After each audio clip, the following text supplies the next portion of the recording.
Welcome to Accountants Law Pod, where accounting professionals and law firms converge. Hosted by Linda Artisani, Sarah Prevost, and Stephen Libhart. Welcome back to the podcast, everyone. And today we have special guests, and I'm going to let them give you a little quick intro, but we're calling this one Unlocking Your Law Firm's Potential. So I want you to get on the edge of your seats because we're going to actually share some really good secrets of how to do that. And I'm just going to toss it right to David Skinner from Gimbal. He's going to tell us a little bit about himself, and then he's going to pass along to his partner. Sure. Thank you very much, Linda. So at Gimbal, we do 4 things to significantly improve law firm productivity and profitability. Specifically, we optimize legal processes. We create strong business operating systems, which may be a great bridge to the conversation for today. We also improve time management by teaching everyone to delegate more effectively. And finally, we upgrade writing and communication skills. Now, we do those 4 things in 3 ways. We do them through online and in-person courses. We do them through group and one-to-one coaching. And we also do consulting. Karen, do you want to give a little context for that? Yeah, our goal when we started Gimbal was really to help lawyers build practices that they love. But having been lawyers ourselves for 20 years each, we knew the biggest challenge. Yeah, more than. And we knew the biggest challenge is really having enough time. So you can build this practice that you love and you're doing really well and you're making lots of money, but you never have enough time to actually enjoy it. You're not enjoying the practice because you're working so hard. You're not enjoying your life because you're never in it. You're always in the office. So I know if the lawyers who are listening or accountants who are working with lawyers, I'm sure you know lawyers who really just feel like they're treading water, like they're just doing all they can just to kind of keep the lights on and keep their heads above water. They often feel like their law firms are running them and not really the other way around. They're working really long hours. They're missing dinners with their family. They're on vacation and they're getting like the side eye from their spouse because they're supposed to be watching their kids at the pool and they're actually checking their phones. And they really feel kind of ground down. And so what we do is we work with lawyers who want to unlock the real potential in their practice, which is unlocking time, but not time so that they're billing more. We want them to streamline their legal and business workflows so they can actually accomplish more, but do less, which is kind of counterintuitive sometimes, but we want to teach them how to delegate effectively. We help them manage their time better so that they are working in these streamlined, these efficient workflows, these efficient processes and systems so that they have more time to do the things that matter. And for some people, they're workaholics, they love it, that's what they want to do. So they can take that more time and they can practice more law, or they can practice the law that's really at what we like to call in their power zone, like the highest revenue generating work that they can do, knowing that all the other stuff gets done because they have systems in place. So that's essentially what we do. No, I just want to interrupt. Sorry, Karen. But equally importantly, we want people who aren't driven to work all the time. We want them to have the time to enjoy their success. We want them to be back in their community. We want them to be serving their church if that happens to be their jam. We want them to be able to ski on weekends. We want them to be present in their lives outside of work. And I think one of the challenges for professionals, whether they're accountants, lawyers, architects, engineers, it doesn't matter, is that we tend to live to work as opposed to working to live. And so we try to strike that integration at an optimized level for the professionals we work with, not just lawyers, but their staff, including people in finance and marketing and leadership. I love it. It's a lot of good work.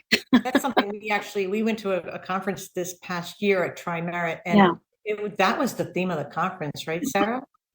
Yeah, it was a balance, but in the sense of, I think, David, you said it, there are workaholics in there. It's reconnecting with that spirit of what was your hobby, or, because there's so much shame in some of these areas that people don't want to admit that it drives them, but you might find something equally. So I'm curious, from your own experience, there must have been a switch in your having practiced law to joining this journey of consulting and doing this deeper, meaningful work. Was it like a mutual agreeable moment? Were you on separate planes and kind of like, how did that work? So very much, I'll give my version and Karen will give her version, because while we've been married for 31 years, we don't see eye to eye all the time, and you'll get very different pictures. Or sometimes Karen will finish my sentence and I'll finish hers. We're not interrupting each other. We're just very much, it's like we share one brain. From my perspective, I've been practicing law for almost 24 years. I was a corporate commercial attorney, a member of the New York Bar, a member of the Massachusetts Bar, a member of the Quebec Bar. I'd lived and worked internationally in large, what we call big law environments. And then I spent half of my practicing career in-house. I was corporate secretary, vice president, general counsel of a publicly traded biopharmaceutical company. And somewhere along that journey, I'd been practicing law for, by then, probably 15 years or so. No, probably longer, 19, 20 years. And I really started to understand and appreciate that there had to be a better way to practice law, not only for me as general counsel, but the outside counsel that I was working with. I could pick up the phone and call them at 10 o'clock at night. I was at the office, that was bad enough, but they were also at the office. And so Karen and I started to talk about the practice of law and what it meant to be in the practice of law, and the derivative piece, the business of law. And we looked at each other and said, there has to be a better way for people to be successful without the same intense grind. Yeah. I mean, at the same time that David was coming to this realization in his practice, I was running a solo practice, and, and I'd started in big law, and I'd done, the weekends, the sleeping at the office, the eating 3 meals a day at the office. I'd done all of that. And I was running a solo practice, which I loved. But at the same time, I was wearing all the hats, which is the problem that we see in all of the small law firms that we start to work with. Our main goal when we start to work with a solo practitioner is to figure out how many hats she's wearing and how many we can get her to take off. Right. And they have to do that. Otherwise, you're in that overwhelm. You're in that grind where you're doing all the business development. You're doing all the business and administrative stuff that's kind of on what Dave and I call the bookends of your practice. So everything about sort of business development and intake and conflicts and opening the file. And then you do the legal work. And then you've got all the bookends at the other end, the billing, the collections, the file closing, then your accounting. So we look at, people and ask them, are you wearing all those hats? And when you're wearing all those hats, you cannot be effective at what is your power zone, which is practicing law. Or for some people, they don't want to practice law. What they actually want to do is build this great business and run the business and have the strategic vision for their practice or their firm, but run the firm and then hire other people to actually practice the law. So they want to be, they want to move somewhere else, but they can't do any of that because they don't have any time. Business and make it more systematized, create processes, and they don't have time to even step back. We had 2 coaching calls today, didn't we, David? And both of them were women running very, very successful firms, both of whom wanted to step back so that they could really focus on the work that they loved. Some of it was client work, but some of it is managing and growing and scaling a thriving business. But they don't have time yet. Well, we see quite often when we look at their productivity metrics in a law firm that they're really not that productive when they're in that environment like that. And being the accounting side of the operation, working remotely for all these different firms, I quite often find that I have to give them permission to slow down because they'll hit you like a tornado. A big bag of rocks comes flying at you. They're just regurgitating hundreds of things. And then they're like, okay, what's the answer? And it's like, okay, and I've done this before where I say to them, I'm going to give you permission to take your attorney hat off and let's put the business hat on and let's breathe and let's slow down. Yeah. Because I'm looking at your numbers and I can see that you're really only about 73% productive with all these hours that you're putting in. Can you tell me what you're doing the rest of the time? And to your point, no, go ahead.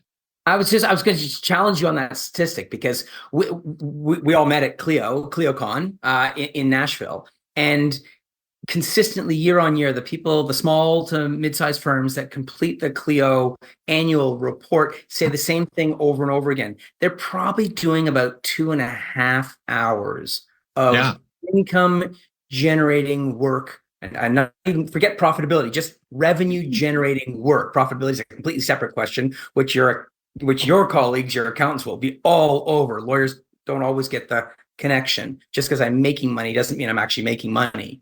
So 2.5 hours a day on revenue generating work. The rest is on business and administrative work, which often we, speaking as a lawyer, have zero business doing. I'm not qualified. I'm not capable. I'm not competent. I don't like it, but I do it because I don't trust anybody else to do it. And I think, right there, you hit the nail on the head. I think that they feel like they have to be so in control of every little minutia inside that law firm.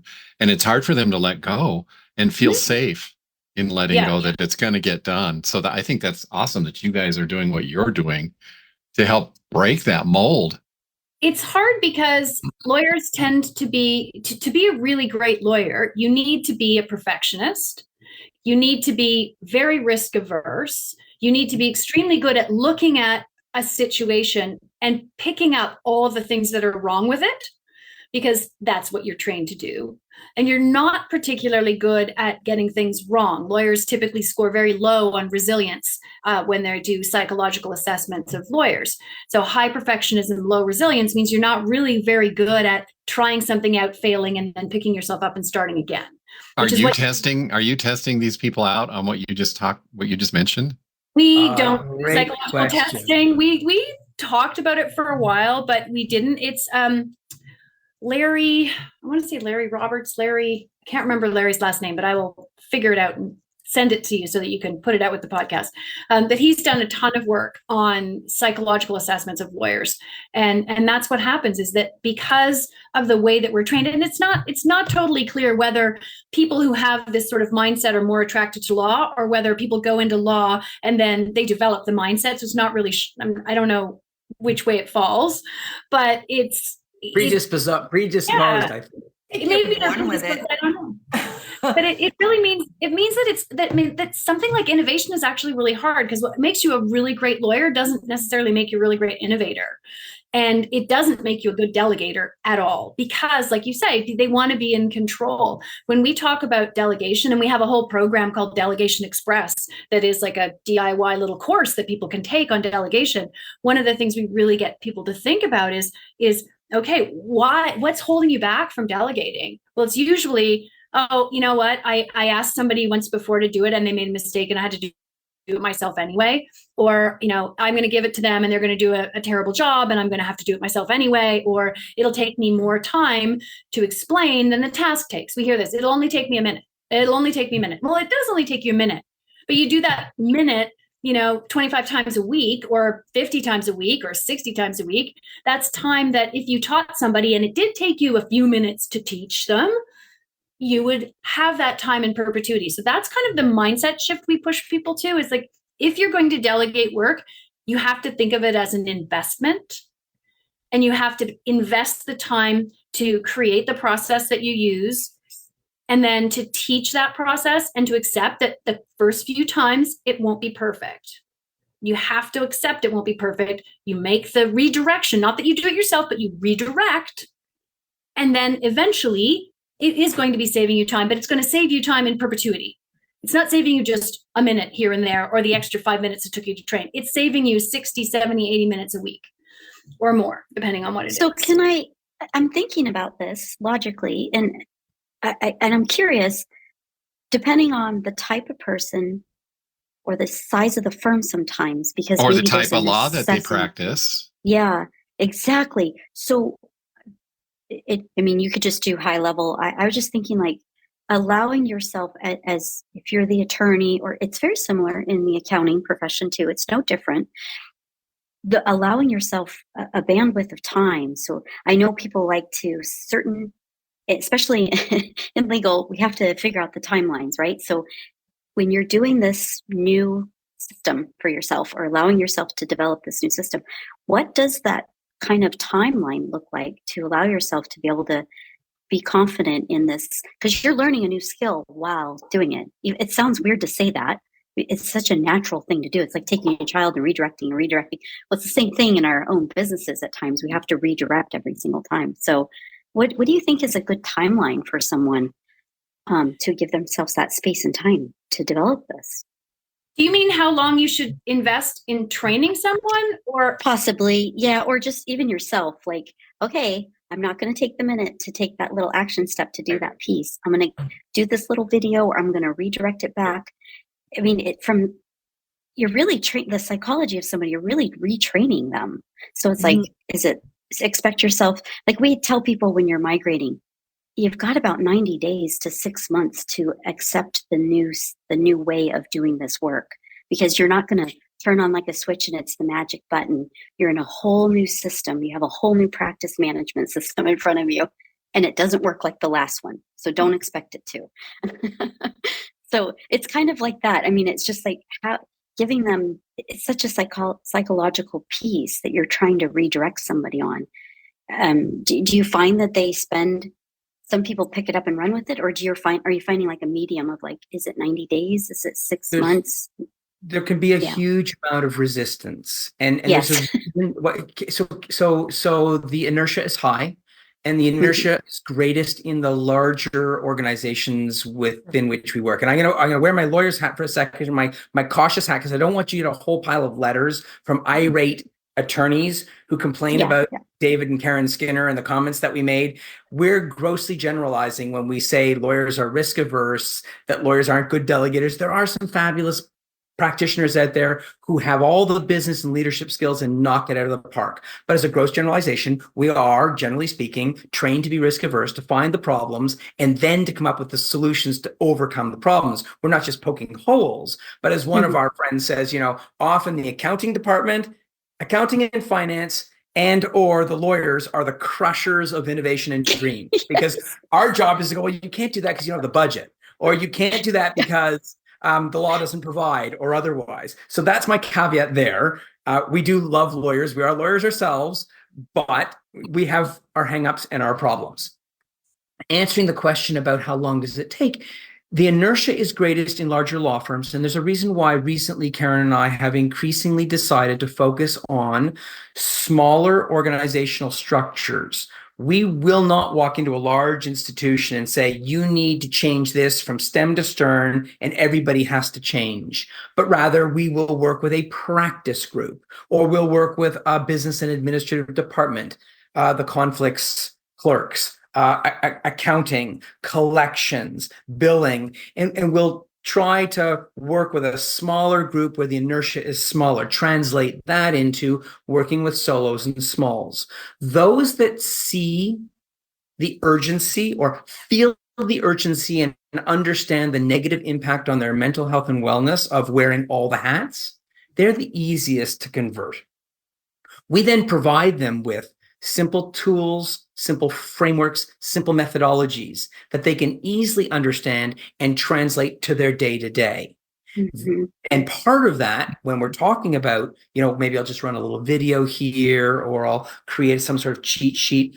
The greatest way that we help people understand to systematize what they do before they delegate it is to keep a sheet of paper beside their desk, or open a note on their screen. And when they're doing a task that they want to delegate, start off simply by enumerating each step they do as they do it. So then they're not taking time other than a microsecond to say, need to call Linda to discuss. So it's like, need to call Linda. She's most available on Mondays and Tuesdays between 1 and 4 p.m. Eastern. And here's the telephone number. Assuming Linda works outside the organization, I need to call her for some information. Write it all down. And once you've written it down, then you can go back and start at the beginning again and go, well, what did I miss?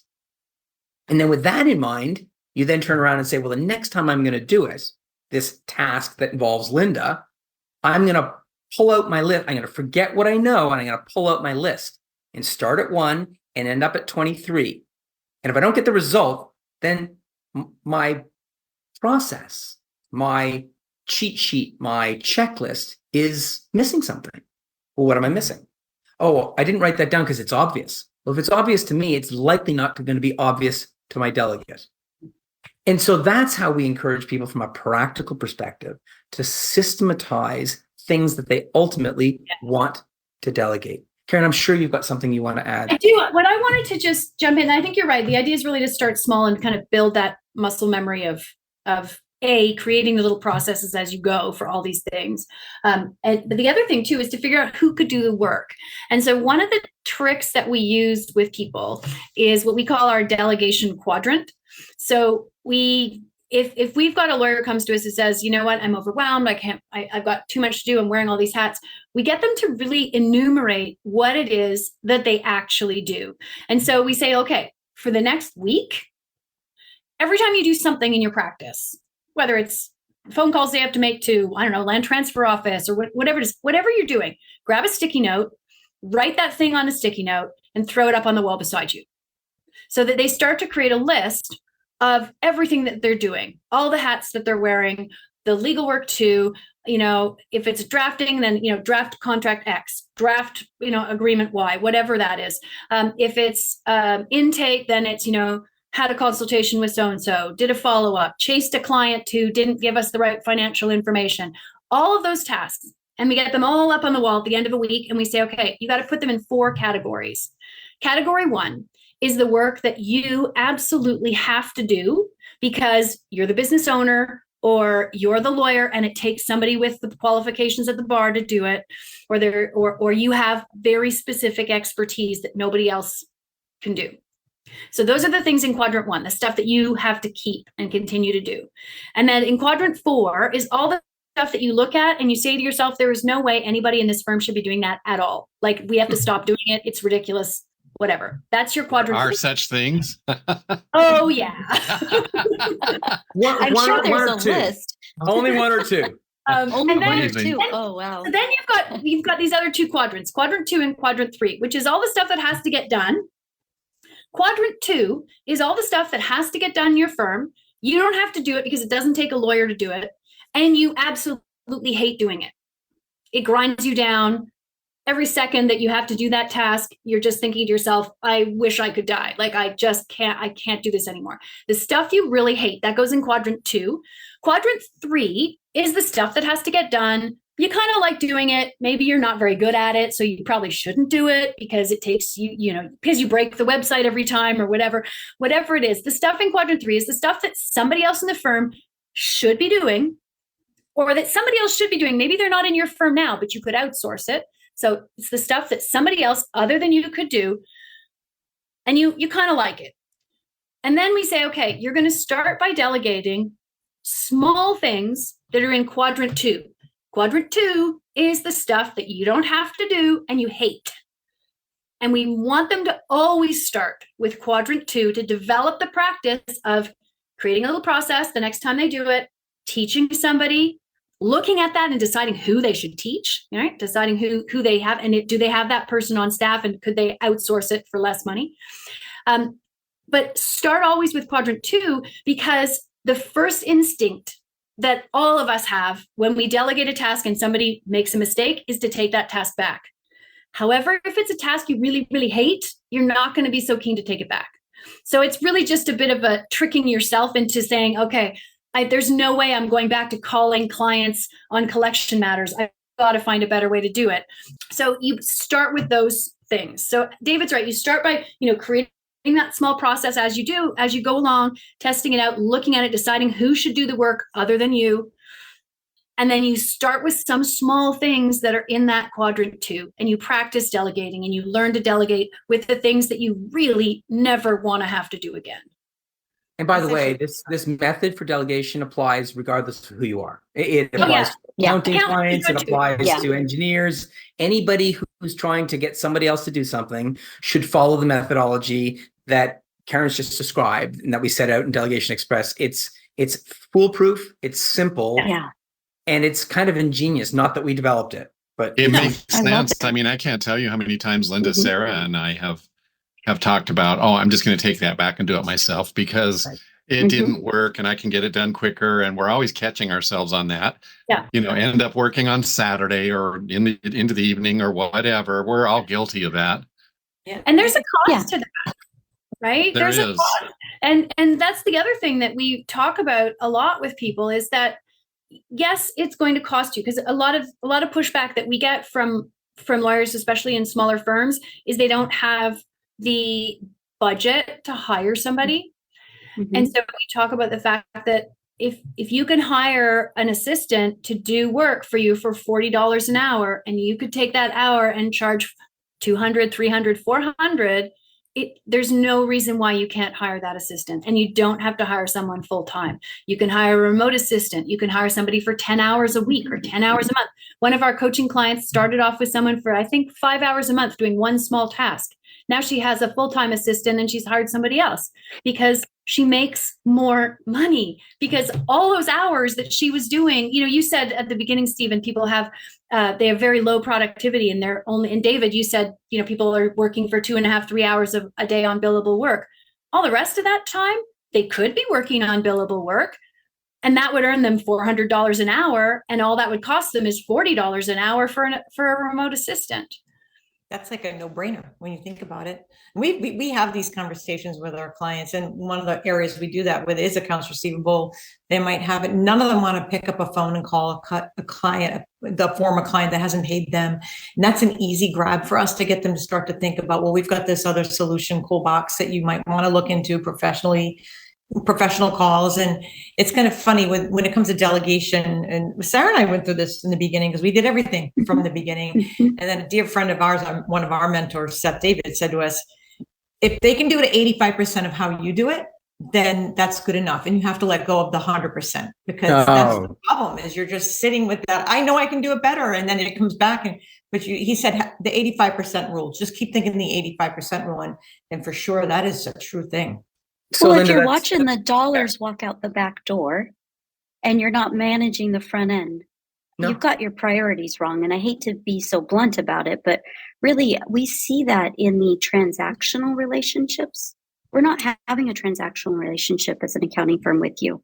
We're having a business relationship to help you flourish. It's to help you move forward.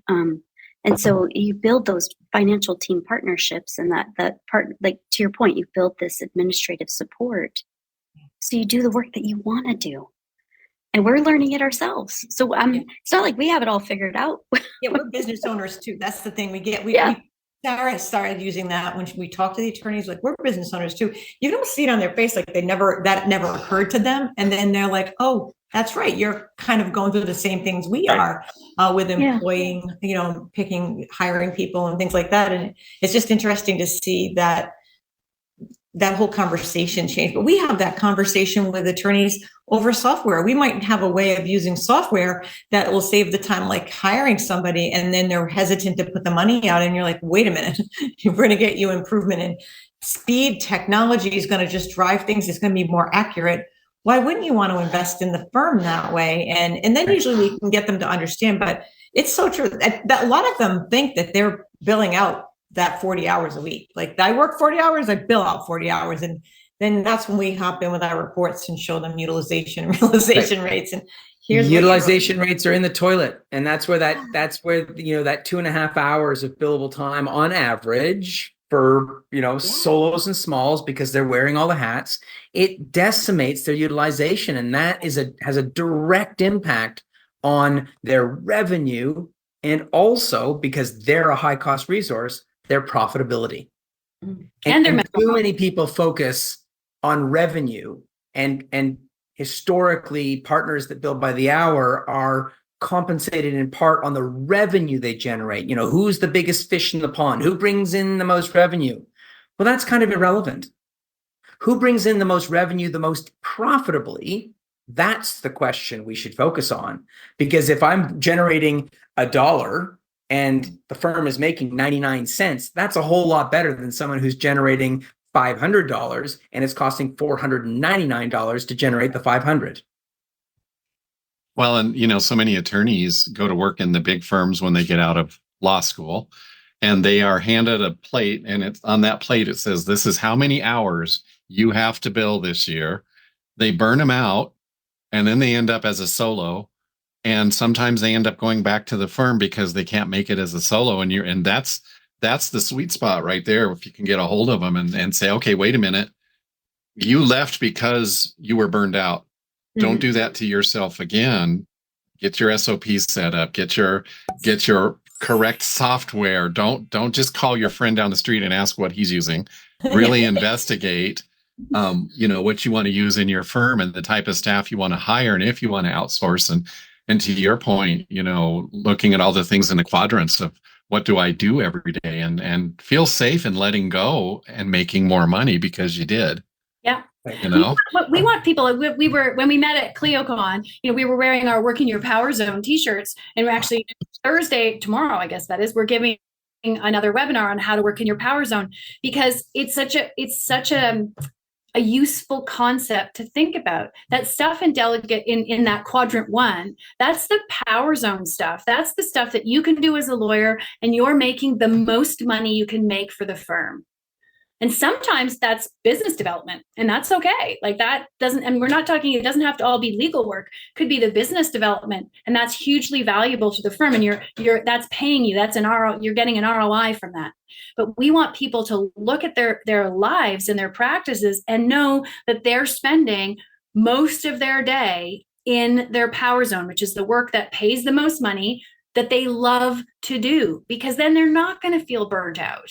And if they are starting to feel burnt out because they've got too much work in their power zone, then they can hire somebody else who's got the same power zone as them to do more of that high revenue generating work. You can make a lot more money as a solo if you develop workflows and systems and processes where you've got everybody on your team.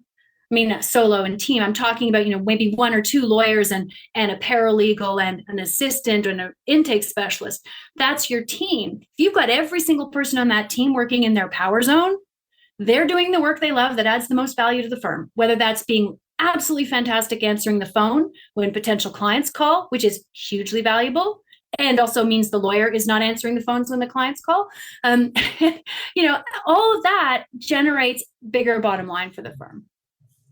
So I want to riff on that for a second, because I think here's a great place to introduce 2 concepts which I think are important, and they apply equally to accountants and also to lawyers, because accountants also sometimes bill by the hour for certain types of projects. First, you can make more money if you move away from the billable hour into flat rate or fixed fee billing, provided you've got the systems, the processes in place that allow you to do the work efficiently. And I want to come back to the definition of efficiency as Karen and I view it in a knowledge-based business like the law in a moment.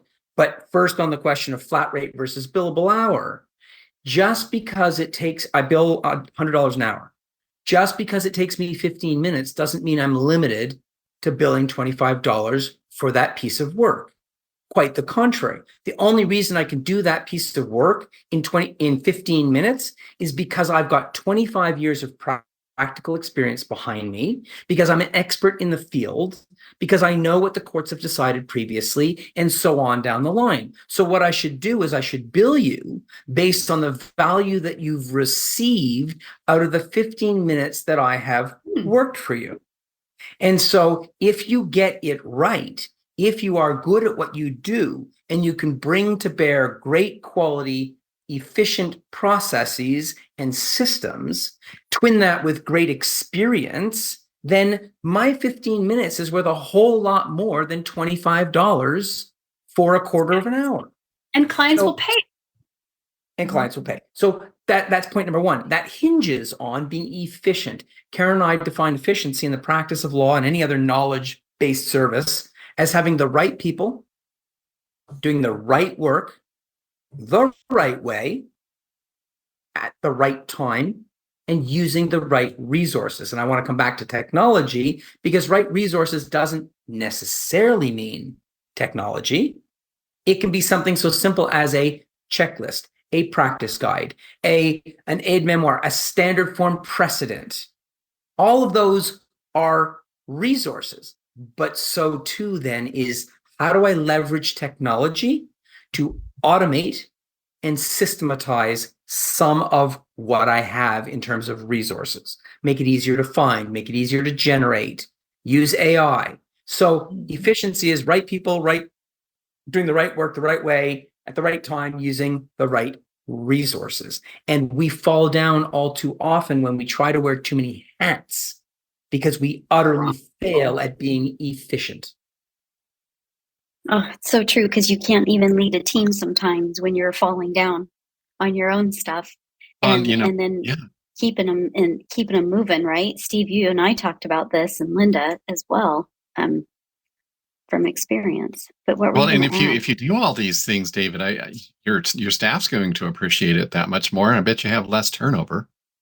And oh my goodness! Oh my goodness, Karen, go ahead. That's all core to onboarding effectively. Exactly. Like if you've got systems in place and you've got people that you're hiring in to work in their power zones, so they're going to be excited because they're doing work that they like, and you've got a written process, you are going to make more money, and you're going to have an easier time onboarding your staff. You're going to have less turnover.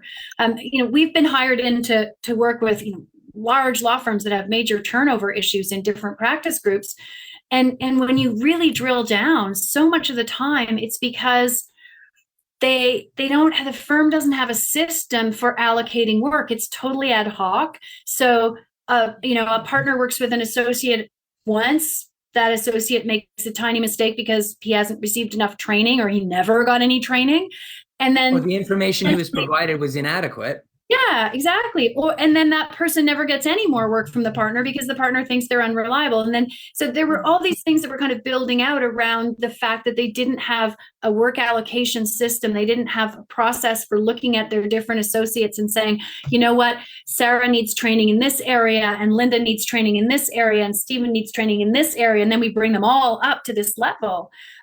So much of it came down to the fact they didn't have processes. One of our friends likes to say, if you don't have a written process for anything that you do more than once in your practice, you're working too hard and you're leaving money on the table every time. That's fascinating. That's fascinating to me, because there are so many little things that you do. Like if I look at my desk right now, because we're at the beginning of our season, I've got these little notes to make sure, okay, don't forget this, so I can rip them off and, like you said, get rid of them. But if I thought in the process of the quadrants and then understanding how repetitive, because you forget what you've done, you forget where you were. I forgot what I did at CleoCon. I mean, you're going to totally remember this. Heck no, I don't. And that's the thing. Like even if it is a process that's in your quadrant 1, even if it's something that's in your first quadrant that you have to do yourself, you have to have a written process for it. I do the same thing over and over again in our practice, and I just grab my Trello board, I open the card that has my process on it, and I work through the process, because otherwise I will forget. It's something I do regularly, but not often. And because I do it regularly, but not often, I will forget things. Mm-hmm. And so that's this idea of, when you're working through something, write it down as you go. One of the books we've been recommending a lot to people is a book by Dan Martell called Buy Back Your Time. And I every time I recommend the book, I kick myself that we didn't write it, because it's the same thing that we've been telling people for so long. But the whole idea is, look at all the things that you do, decide what you can hire somebody to do for less so that you've got that hour to do something that's more important to you. And as you go, like he does the same thing we do. He creates his process every single time he does something. He's like, oh, somebody else could do this for me. So he writes it down or he makes a video. We use a program called Searchy, and we create videos, screen captures of everything that we do. And that becomes this library of processes. And that's what we get our law firms to do. The lawyers in our coaching programs are starting to use and build out this whole library of SOPs that they're building themselves. And then, because they're getting really good at delegating, because they've been working with us for a while, now they get the people on their teams to make their own processes, to improve the SOPs, all of that. So it becomes this self-perpetuating cycle of process. I feel like it's a blanket thing. Like we're talking about all these types of law firms, but really what you're taking is tangible pieces, and it's tailored to your firm, because no one is the same. People like to compare. Oh, you're doing this, I'm going to try that. Well, hold on. Don't just start moving knobs and wheels if you don't have a foundation or understanding your numbers in the way that you might need to. it goes back to that kind of stage of like, you're investing in yourself by joining like groups like yourselves, like working with a consultant like yourself. So that way you can build to this more peaceful balance. I'm not a big work-life balance kind of thought. I've never been, I don't like the phrase. It's just wherever that piece is, whatever that is for you, and that works for you and supports your team for their growth. It's funny too. I wanted to tell you, because as you were talking earlier, David, it came to me. We were watching Ryan Reynolds as our keynote at our QuickBooks convention for accountants. And he said the accountants are the smartest ones in the room. They're the adults. They're the ones that are funny too. He couldn't believe how funny the accounting department was, but it was between that and legal were like almost equal professional moments that he was commenting on. It was just the best because it wasn't, we were trying, yeah, sure, we're risk averse. He's a visionary, but at the same time, he's like, yeah, you're the adults in the room. You're going to take care of me.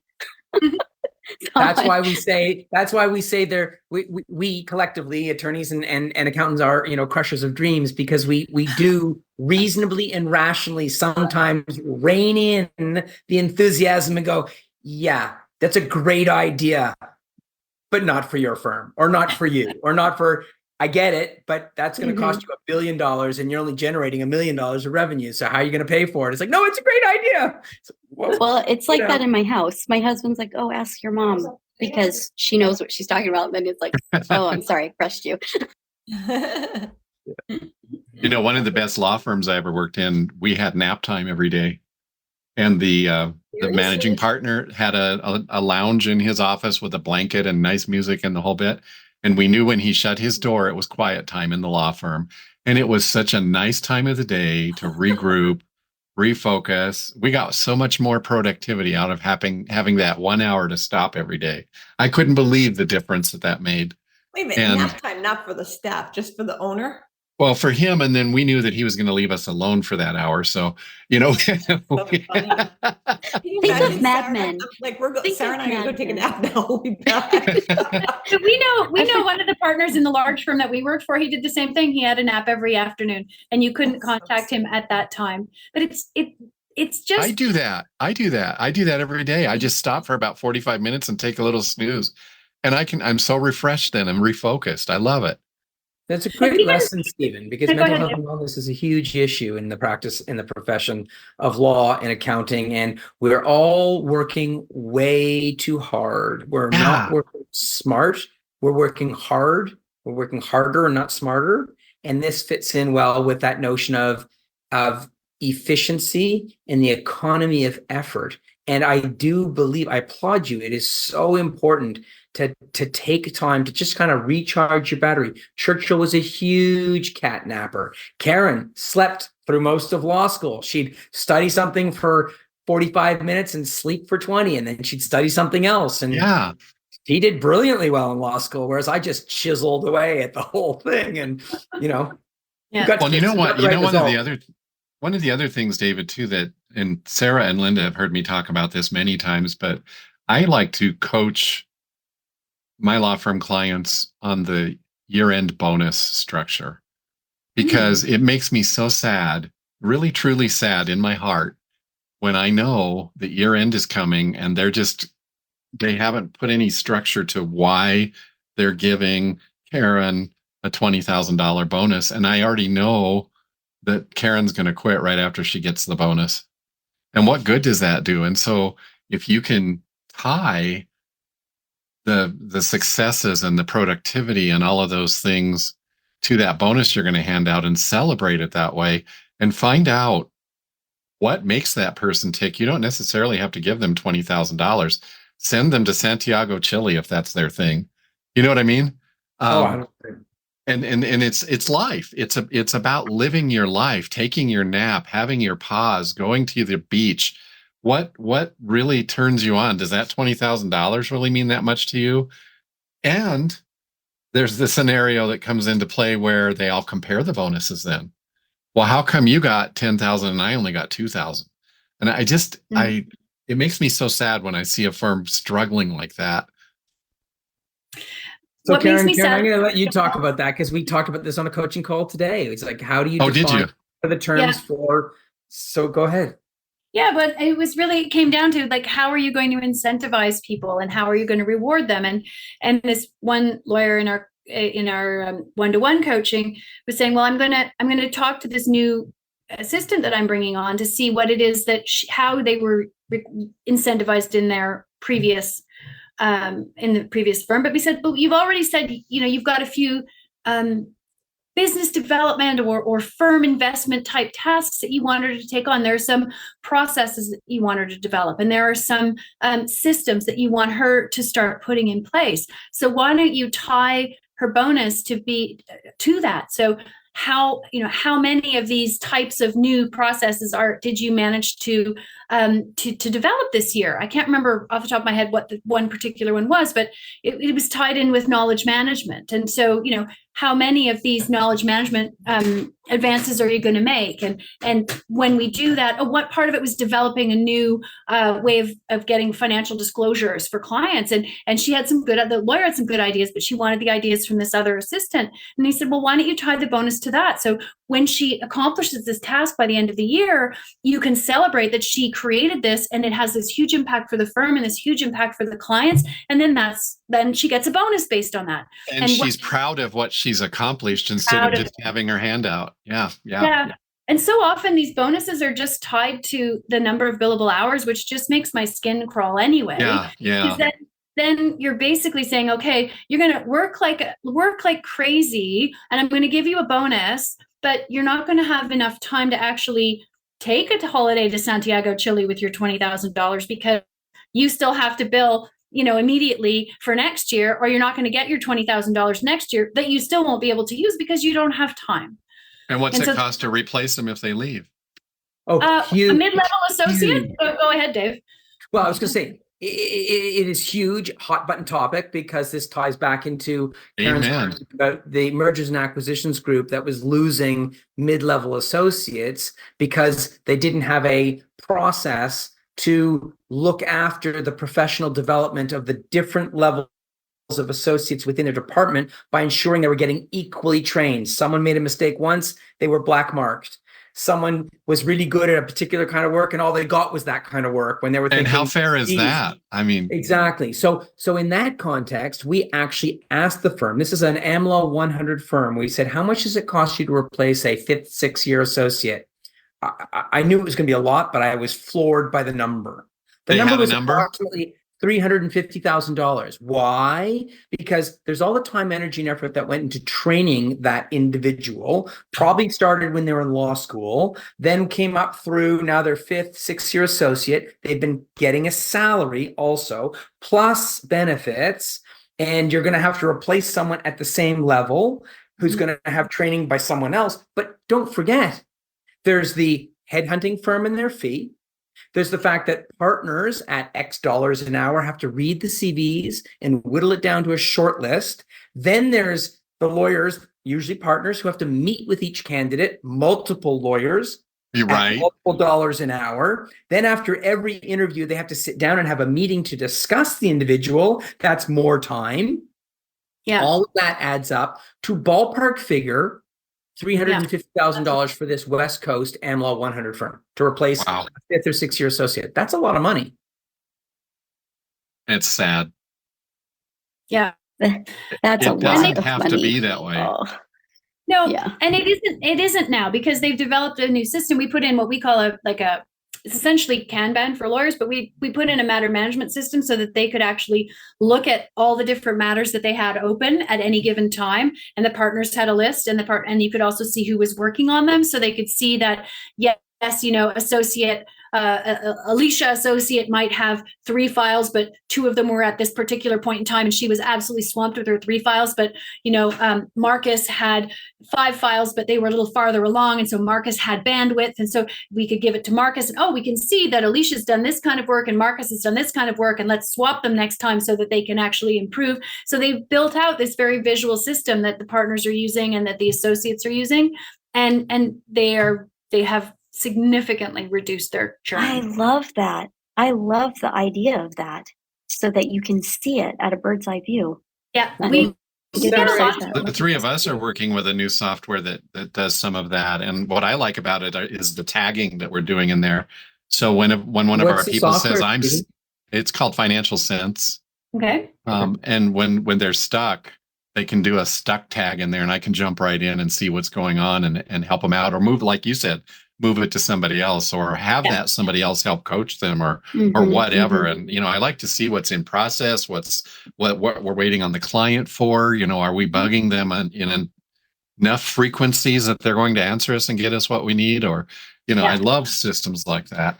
So we're huge advocates of visual matter management systems. Toyota calls it the Kanban system. Yes.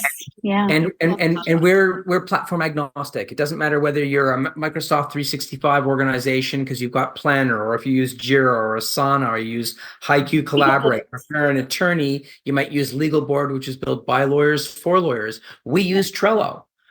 But the idea of being able to look at something and in an instant in time see someone's got a stuck tag up. Let's figure out why the stuck tag is, and let's get them unstuck. Because I'm the senior most person, I can fix it for you. Or you know what? I know that Linda is the expert in this area. Go ask Linda. She'll get you unstuck. You'll be able to get back on board. And tomorrow, open it up and go, oh, the unstuck tag or the stuck tag is gone. Or did you look at your video? And half the time they're like, no. And it's like, well, go look at it and then let me know. Yeah. We get law firms to set this up for all their work in progress. So they have, let's say it's their family law matters, and we have the main phases that their family law matters go through, and every single client gets a card on there, and they can then look and say, oh wow, we've got like five files right now in intake, but we've got 25 in pre-trial prep, and we're going to have to add some bodies to pre-trial, or whatever. Or they can see that files are piling up in a certain area, so maybe they're always piling up in the waiting for client feedback phase, and then you got to figure out why. Or in the financial disclosure phase, where a lot of people bog down and get overwhelmed. Why is that happening? Oh, all of our files are getting stuck there. Why are the files getting stuck there? So it gives the firm owners and the partners a really like a one place to look to see all of their open files and see where each of them stands, and make strategic decisions about where to add people, about where to focus efforts, who has to call the client, where they need reminders, how to improve their process. So we're huge advocates of setting up what we call work in progress boards using the same sort of Kanban framework. Where do you guys find? I'm sorry, go ahead. Oh, so I was just going to ask, is for an ideal client or for any firm owner that wants to do this, do you start with, do you like to do it like start with the firm owner and then move into the team to support them? So it's not because sometimes the burden of just being the conduit of information is a lot of work as an owner, knowing that you really want to do the legal work. Like your love and passion is legal. That's what you want to do. You're the steward of this business. How do you balance that when they're coming to you? Do you help them identify it? What does it look like? So I think the answer to your question is I would encourage the managing partner to have insight and input, but not to be the one who is doing the updating or the actual managing. And this then gets us into a derivative field. Karen and I spend an awful lot of time training people in legal project management, which is like project management from the Project Management Institute, but from the lawyer's perspective. Anything within a firm is in and of itself a project. It has a start, a middle, and an end. And so we're advocates of saying, you might want someone on this project. Let's say it's buy-side M&A transaction, $350 million to acquire a bunch of manufacturing space in 4 cities across the Midwest. So that's a pretty big law firm project. Well, let's designate one of our team to be the air traffic controller, to keep track of who's doing what, how, when, and why, and make sure that our project is on time and on budget. And their key will be the matter management, the Kanban board, and they will every day go in and look at it. They will have an expectation through simple stand-up meetings that the board is being kept up to date on time, so they have in real time a real understanding of what's going on. They can then create the reports that the managing partner, the director of finance, the chief operating officer, the chief administrative officer The reports that they need on a daily, weekly, monthly basis can be extracted from that one person who's responsible for that one point of truth, which is the up-to-date matter management report. And you don't have to have that larger firm to do this. You can have the firm owner and you can have a paralegal or a junior. It's a really great way to train juniors, actually. So if you've got an associate, if you've got one partner and an associate in a small firm, then you can have the partner and associate work together to figure out what the phases are for their typical type of work. And then the associate can take over managing that board. And they really get to understand the flow of the work, what has to happen, what the key points are, where the sticking points are. And then they report back to the partner. So it can be a really great learning tool as well. Where do you find your clients? How do they find you? Cleo. No. So we do speak. We do a lot of speaking engagements. We do things like this. We have quite a loyal following. We put out a tip of the week every week. And through that, we've developed, a mailing list of lawyers who get our tips of the week every week. And we have a really great open rate, which is exciting for us. We try to keep that up. We are reaching out, and we are in contact with sort of small firms and solo firms, and then these larger firms that we've had, decades of contact with. So it really comes that way. We also write and publish. Clients. We write and publish regularly too, right? We've got a column in Attorney at Work. Yes. The target audience of Attorney at Work happens to be solos and smalls, and they're always looking for ideas on how to do things differently. Attorney at Work is not focused on process improvement and legal project management. It's about running a business. Yeah. There's one guy who loves to write and give tips on old school analog stuff. Yeah.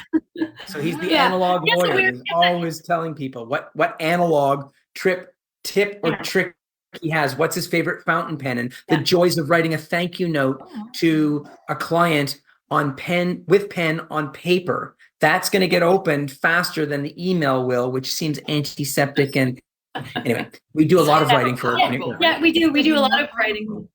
Yeah. So we do a lot of writing, and we do our tip of the week, and regular webinars. And we do webinars regularly, which people find us in the craziest ways, but we do regularly. Almost once a month, we do a free webinar on something related to process improvement or practice management. So tomorrow's is all about how to create workflows where everybody's working in their power zone. If the people are on our mailing list, then they will get invitations to all of our free webinars. That's wonderful. That's a great way to get the groundswell for what you're doing, because it's really needed, especially with the smaller law firms. They're the ones that seem to need the most help, because you do feel like you're treading water, and you're never ever going to be able to get out of that loop, and you're on the hamster wheel and you can't get off. And I think that's where people need the most help. And here comes. Yeah. the only codicil I would add, great legal word. The only codicil I would add to Karen's comment is we can always have more clients. And the challenge for us, speaking as an attorney with more than 24 years of practical experience, hubris is high. Part of our failing is we are often type A personalities who love to be in control, who believe that we have the right answer to almost every question, and that we know more than many other people. And that is in part our failing, and why Karen and I work so hard to help people to identify their power zone, and also what it is they really want to do. We do a lot of strategic planning work, but it's not enough to just have a strategic plan or to have a strategic goal. You actually have to have a plan to execute, implement, and achieve your goal. So we've spent a lot of time talking with people, and the focus is always on, why are you, 55-year-old managing partner of this firm, why are you doing that? Why isn't an associate learning to do what you do and charging an appropriate rate for proofreading or drafting or negotiating, and liberating you to do this other, more complicated, more strategic piece of the work? My point is, we tend to believe that we are masters of the universe and can do everything. So our ability, Karen's and my ability to bring in new clients depends on their willingness to look at the universe. Well, first to recognize they have a problem. Therein lies the issue of hubris. I don't have a problem. I can do it all. Then to look at their world differently, to change their mindset from I can't do that because, which is the lawyer's initial reflex, Sarah, you can't do that because, and then list all of the legal impediments, as opposed to saying, well, we could do that if we filed this application here and got special dispensation under that piece of legislation. It'll take some time, but I'm pretty sure we could. So we need to get them to get away from the we can't do that because in favor of the we could do that if mentality.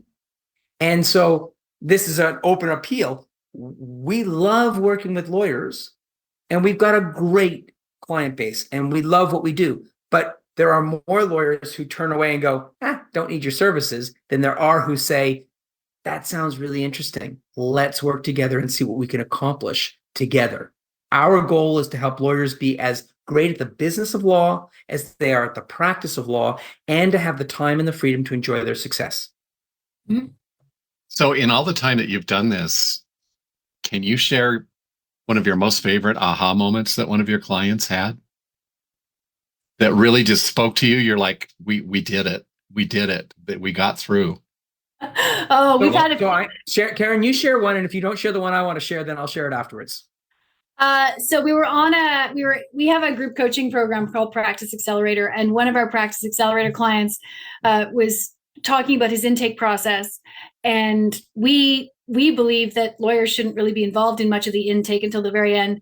And he said, I'm approaching everything now, and I'm saying to myself, what would Karen and David do? What would Karen and David do? And we're like, okay, great. He said, so then I was thinking about my intake process, and I was thinking, maybe I'm assuming that my new clients are only going to have a decent experience if I'm the one making the call, if they're talking to me. But maybe, just maybe, they could have just as good or better an intake experience if it was somebody else taking the call. And that was huge because that saved him a ton of time.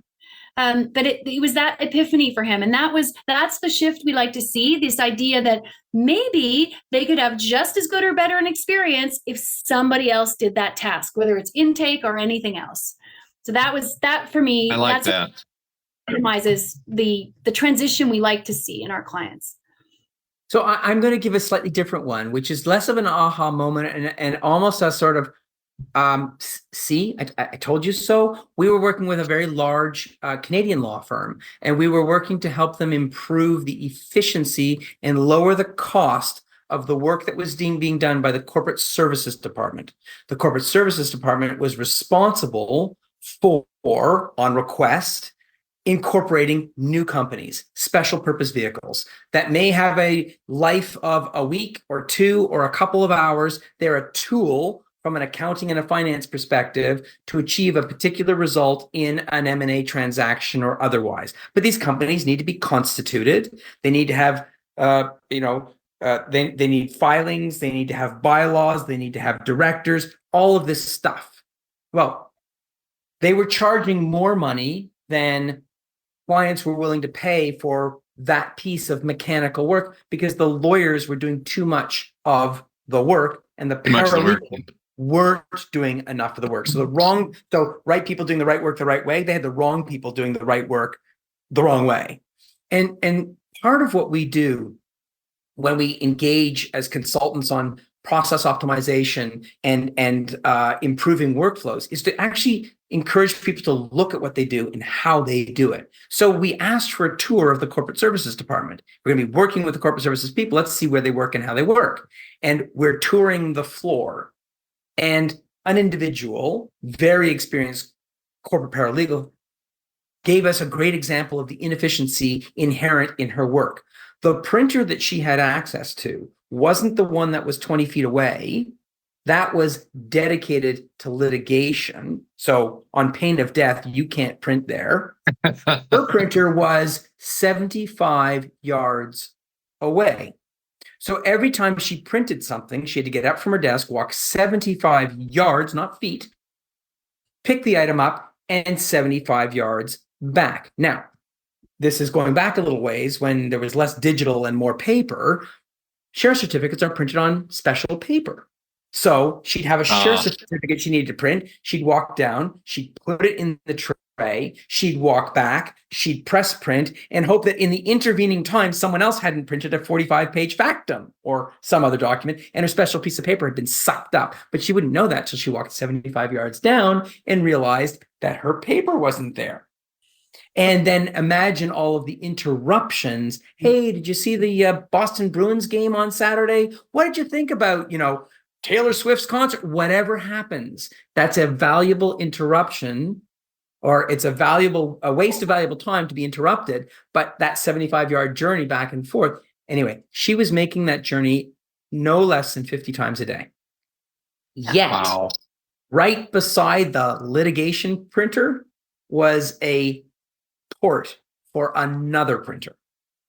So just by opening your eyes and seeing what you're doing, how you're doing it, and why you're doing it a particular way, allowed them literally in a 5-sentence email to make the business case to the chief executive officer or the chief finance officer or whoever it was to go out to Kinko's and rent a printer or buy a printer for $250 and install it there and save a huge amount of inefficiency and waste. So we love to tell that story because from our perspective, it's a great example of if you want to optimize how you work, if you want to become more efficient, it starts by sitting down, taking a deep breath, reflecting before reacting, and just understanding who is doing what, how, with what resources, and why are they doing it that way? And then, is there a better way that it could be done? Better for me, better for the client, better for the firm, better for my colleagues? That's a question that everybody should ask all the time. I finished something, after action review. What could I have done differently? What could I have done better? Linda has a great story about that with a paralegal and the number of keystrokes she was that was using. We have so many. Yeah, they were on an old software and she just kept going back to it, even though we had put them in a new software. And I said, let's count the clicks for a deposit. And it was like 11. And then we did it with Clio I think it was Lean Law, and it was like 3.